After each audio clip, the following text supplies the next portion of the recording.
Comic Shakespeare monologues are hard to find because honestly, not that many monologues are actually funny, and especially not ones in verse.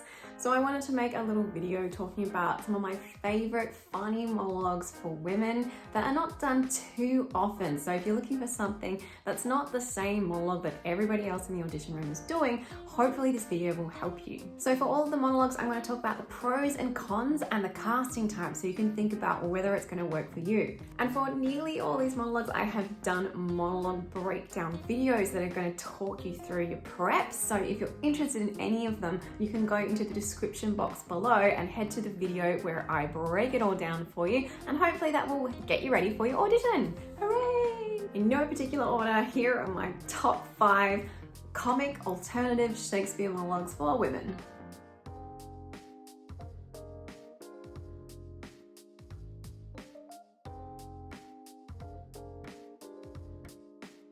Number 1, Phoebe from As You Like It. I would not be thy executioner. Her other monologue, Think Not I Love Him Though I Ask For Him, is so popular. It's a great monologue and incredibly funny, so if you don't mind doing one that everybody does, go and have a look at that one. But if you want something that is lesser done, have a look at her earlier monologue in the play, where Sylvius is saying to her, "You're almost killing me because I love you so much and you have no interest in me." And she's like, "Well, I don't want to kill you. Stop loving me." Pros for this monologue. The language is pretty straightforward, so if you're a bit new to Shakespeare, this is probably okay for you. Secondly, there's plenty of comic potential. You don't necessarily have to come up with lots of comic little bits.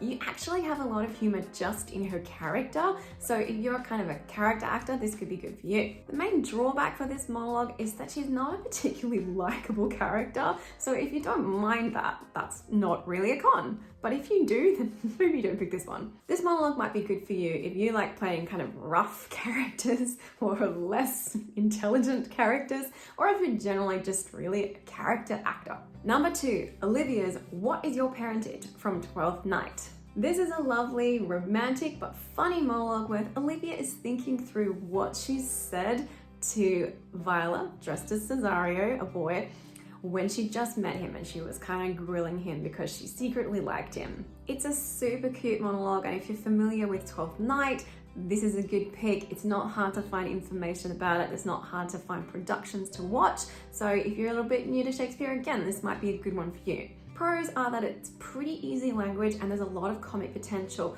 This time there's comic potential in that you can kind of embed your own little moments of comedy, as I talk about in the breakdown video for this one. So if you're the kind of actor that likes to find those little comic things that maybe other actors haven't thought of, this is a great one for that. Cons are is that it's on the shorter side, so there's not as much opportunity to show range, or if you need something that's a bit longer, then maybe not this one for you. But still, there's plenty in it, plenty of time to find variety, so I personally wouldn't get too put off by it being short. This monologue might be for you if you like the romance, or if you look like a romantic kind of lead. Number 3, Porsha's They Shall Nerissa monologue from The Merchant of Venice.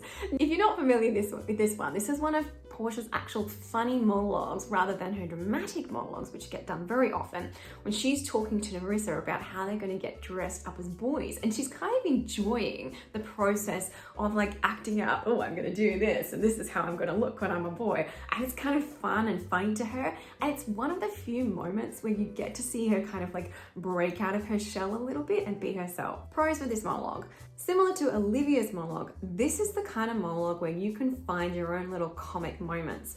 You can also really vary the kind of style that you want to play it, whether it's very high camp, cheesy, or whether it's a little bit more subtle and pared back. The language is pretty simple and it's really fun. Cons are that it can sometimes get a bit cheesy because of that high camp style, so you do have to be a little bit careful and mindful about how you play it. But if you like the cheese, then go for it. This one might be good for you if you are the kind of actor who looks like they could play a boy. But honestly, for a drama school audition, I wouldn't worry too much about that element. It's just a bonus. 4, Juliet's The Clock Struck 9 When I Did Send the Nurse from Romeo and Juliet. Juliet's monologues, of course, are done so often, and generally they are dramatic monologues.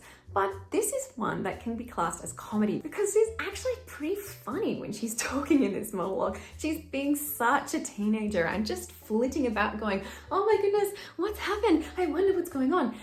There is comic potential here, but it doesn't have to be cheesy comedy. It's less belly laughs and more kind of little giggles, and it's funny because it's true. Cons. Juliet, of course, is so well known that sometimes people can watch a particular production and kind of get that stuck in their head as the definitive version, whether they mean to or not. If they've seen a really good Juliet, they might watch every other Juliet audition and think, wasn't quite right, because they've seen something being done really well.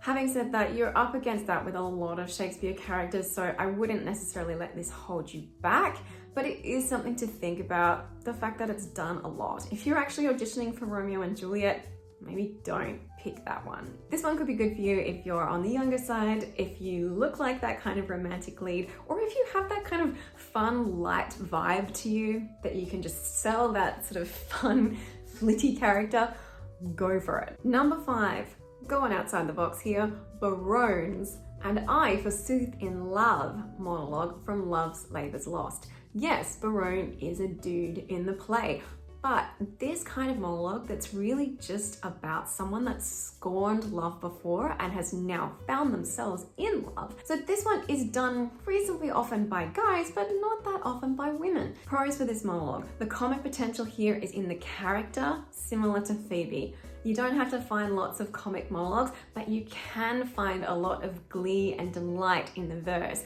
So if you're someone that enjoys language and if you're kind of wordy, this might be a good one for you.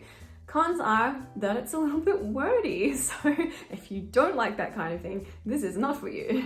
Something you might want to think about here is if you're auditioning for a production, casting type is actually quite important. So you probably want to do something that is close to your casting type, maybe not choose something that's not of your gender. But if it's for a drama school audition, that matters less. I'm going to throw in a couple of honorable mentions in case none of those monologues have sparked your interest. Cressida's hard to seem one monologue that lots of people would probably think of as a dramatic monologue is actually quite funny because she's very flustered. She's admitting to Troilus that she liked him this whole time, but she doesn't really want to say it, and so her act of like half saying things and then half holding it back is really quite funny. But the downside is that it's done quite often, so it really depends on the context in which you're doing it. If you're going to look at it and find that comedy in it, you could do it in a way that's not done by many people in the audition room. Most people tend to make it pretty serious. And I'll throw one last one in finally.